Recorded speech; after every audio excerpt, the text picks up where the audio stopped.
Madame, mademoiselle, monsieur, bienvenue dans le dossier de l'MBC ce mercredi consacré au changement climatique et aux catastrophes naturelles.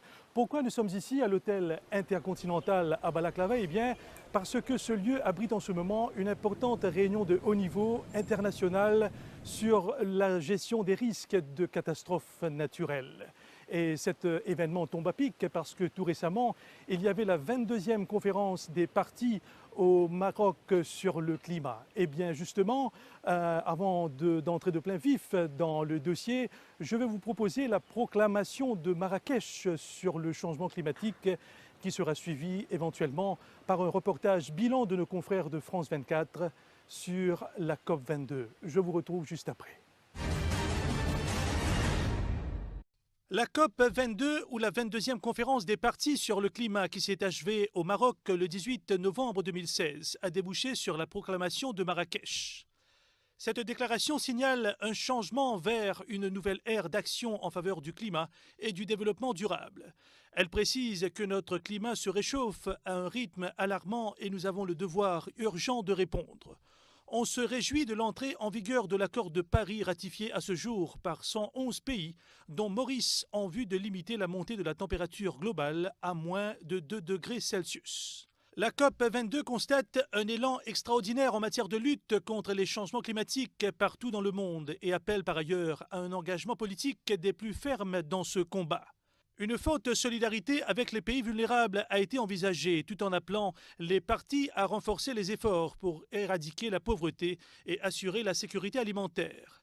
La coopération est primordiale dans cette lutte et les pays développés ont réaffirmé leur objectif de mobiliser 100 milliards de dollars pour aider les pays en voie de développement face au changement climatique.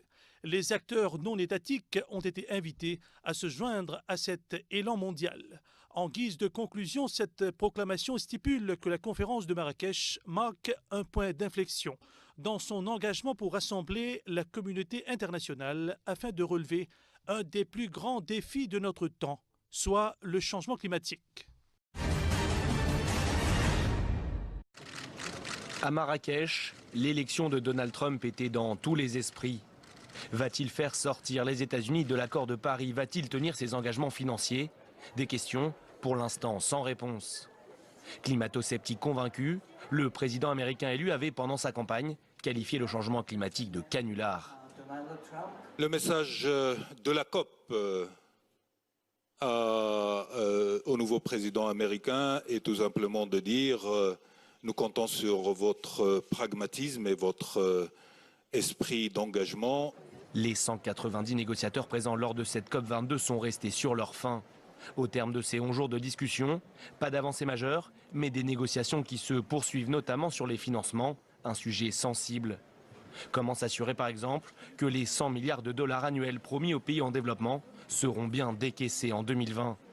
Malgré la lenteur des progrès, le président de la COP22 affiche son optimisme. Je pense que les choses avancent bien et il y a la mobilisation de l'ensemble des acteurs financiers. Nous ne parlons plus aujourd'hui de milliards de dollars, mais de trillions de dollars.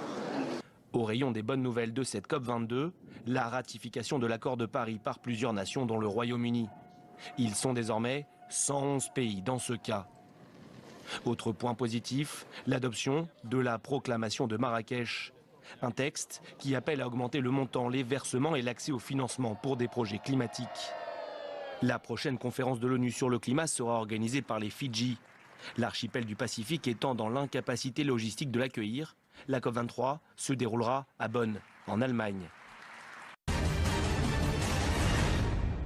Hausse des températures et de la concentration en dioxyde de carbone, montée des eaux, l'effondrement des glaces, les principaux indicateurs du réchauffement planétaire ont atteint un point très alarmant, selon la conférence des parties sur le climat. C'est le ministre de l'Environnement Alain Wong qui a dirigé la délégation mauricienne à Marrakech, au Maroc, pour la COP22. À son retour dans l'île, il a procédé le 22 novembre à Balaklava à l'ouverture officielle de la 6e réunion de la plateforme régionale africaine sur la réduction des risques de catastrophes, qui est étroitement liée au phénomène de changement climatique. Nous l'avons sollicité pour faire le point sur la COP22. Alain Wong, semaine dernière, aussi dans Marrakech pour la COP22. Comment finit passe ma délibération? Nous finissons plusieurs rencontres entre la séance plénière, bilatérale, comme on appelle, avec plusieurs pays, qui nous finissent montrer nous l'intention, qui nous peut faire dans Maurice, et comment je connais, il y a un fonds d'argent qui fait mettre à la disposition d'un pays qui a besoin de et c'est un pays, surtout un petit pays, qui subit les conséquences de ce changement climatique, qui nous pas créé. C'est un grand pays qui crée plus ce changement climatique là, ça envoie le carbone dans l'atmosphère et ça retombe dans la tête par ici et nous subit à dit. Donc, nous faire comprendre ça un pays. Là, nous avons plusieurs pays qui donateurs qu'on appelé et qui nous faisaient comprendre comment Maurice bien gagné. Donc, nous espérons, il y en a certains qui finissent déjà signifier cette intention, qui pour donner nous un fonds, qui y a plusieurs fonds qui pour mettre à la disposition de Maurice, qui représentent quand même, conséquence, c'est plusieurs millions de dollars. Aller à la COP22, c'est important de représenter Maurice, important de montrer ce que Maurice peut faire et qui nous l'intention nous fait et qui nous volonté qui nous a bien amené pour capable de combattre, amener la résilience au changement climatique. Et là, Alain Wong, un petit insulé en développement comme Maurice, nous bien vulnérables face à un changement climatique, comme un risque de catastrophe. Comment Maurice peut préparer pour faire face au changement climatique et à une catastrophe naturelle? Ben, la question tombe à point. Comment vous trouvez à Maurice? Nous organisons le comité de l'Afrique pour le Disaster Risk Reduction. Et le fonds, c'est donc les Nations Unies qui finissent payer pour capable organiser ça dans Maurice. Alors, ce n'est pas l'État mauricien qui peut dépenser ça à ça, c'est déjà quelque chose de bien, qui vient faire les Mauriciens comprendre. C'est les Nations Unies qui peuvent payer ça. Alors, Maurice aussi, nous avons une grande partie de partage de connaissances. Parce que les Mauriciens, nous, déjà, depuis des années, depuis des décennies, nous subissons un cyclone. Et à côté Mauricien, à chaque fois venir, nous connaissons les mesures qu'il nous prend. Nous besoin maintenant pour une décision prise, que le gouvernement fait une décision, comment dire, une policy. Et c'est ça qui nous peut faire le preparedness. Donc, on a l'obligation pour faire certaines actions que le gouvernement peut mener. Cette conférence internationale à Balaklava est aussi la 5e réunion de haut niveau pour renforcer les capacités de résilience face au dérèglement climatique et aux catastrophes naturelles en Afrique. Elle dure du 22 au 25 novembre avec des délégués venant de plusieurs pays. Cet événement est pris en charge par le Bureau des Nations Unies pour la réduction des risques de catastrophes, le UNISDR. Les discussions portent surtout sur la mise en œuvre du cadre de Sendai en Afrique.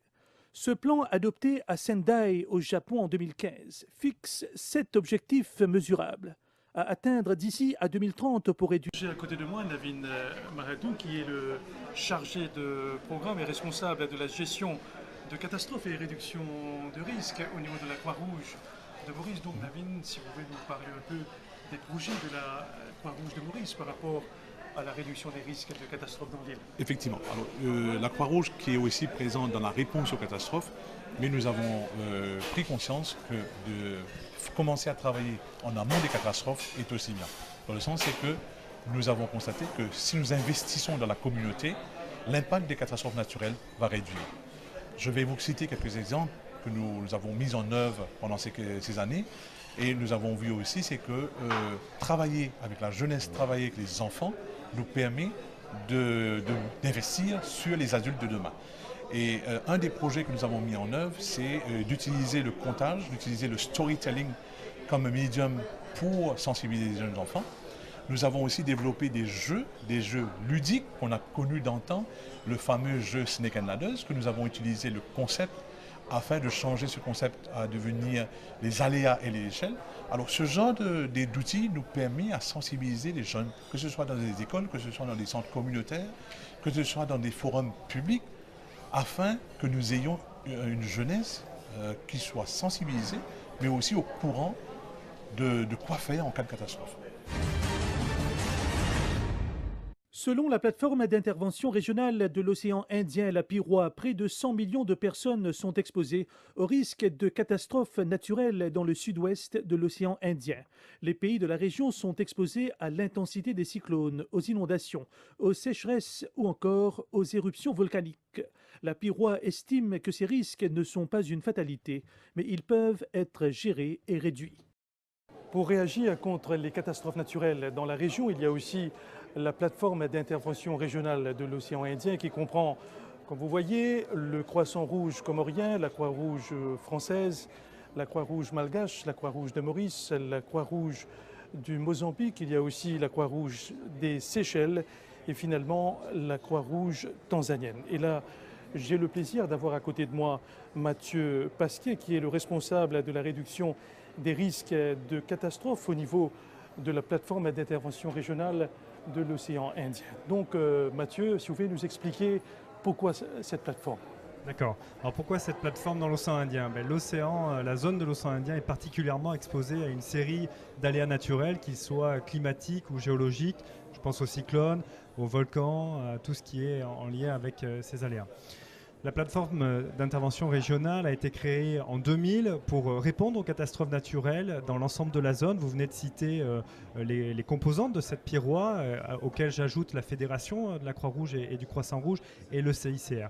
Nous avons développé aussi des partenariats avec la Commission de l'océan Indien pour pouvoir travailler de concert avec les gouvernements de la zone. Actuellement, nous avons 7 entrepôts dans la zone avec du matériel prépositionné dans l'ensemble de la zone. Nous finalisons un projet qui va permettre la réalisation d'un 8e entrepôt à Rodrigue, à Maurice, avec une capacité de déploiement d'équipiers qui sont préalablement formés pour pouvoir répondre aux premiers besoins suite à une catastrophe naturelle et du matériel humanitaire également. Et puis, en amont de ces catastrophes, puisque nous le savons aujourd'hui, la prévention est aussi indispensable, nous intervenons dans les populations, dans les communautés, en partenariat avec aussi les ministères de l'Éducation pour sensibiliser la jeunesse à l'ensemble des risques de catastrophes naturelles, avec l'ambition de pouvoir diffuser dans la zone une culture du risque partagée. Et quand je vois cette liste, ça me fait immédiatement penser à l'importance de la coopération dans la région pour réagir aux catastrophes naturelles. Donc pourquoi c'est aussi important d'avoir une bonne coopération dans la région? Exactement. La coopération est le cœur du programme de la PIROA. Nous avons développé, parce que nous sommes convaincus qu'il faut s'associer avec l'ensemble des composantes gouvernementales, privées, mais aussi associatives. La Croix-Rouge a l'habitude de coopérer avec ses sœurs, mais pour renforcer aussi dans la zone cette coopération, nous avons le projet actuel de développer le PIROA Center, un outil, un centre d'innovation, de formation également, pour répondre aux besoins en gestion des catastrophes naturelles et aussi du changement climatique, puisque nous sommes aujourd'hui dans un contexte de changement climatique qui va aggraver la situation vis-à-vis des catastrophes naturelles. Un centre basé dans la zone océan Indien qui va pouvoir renforcer la coopération sur la formation, l'expertise, l'innovation, aussi la nécessité de communiquer tous ensemble.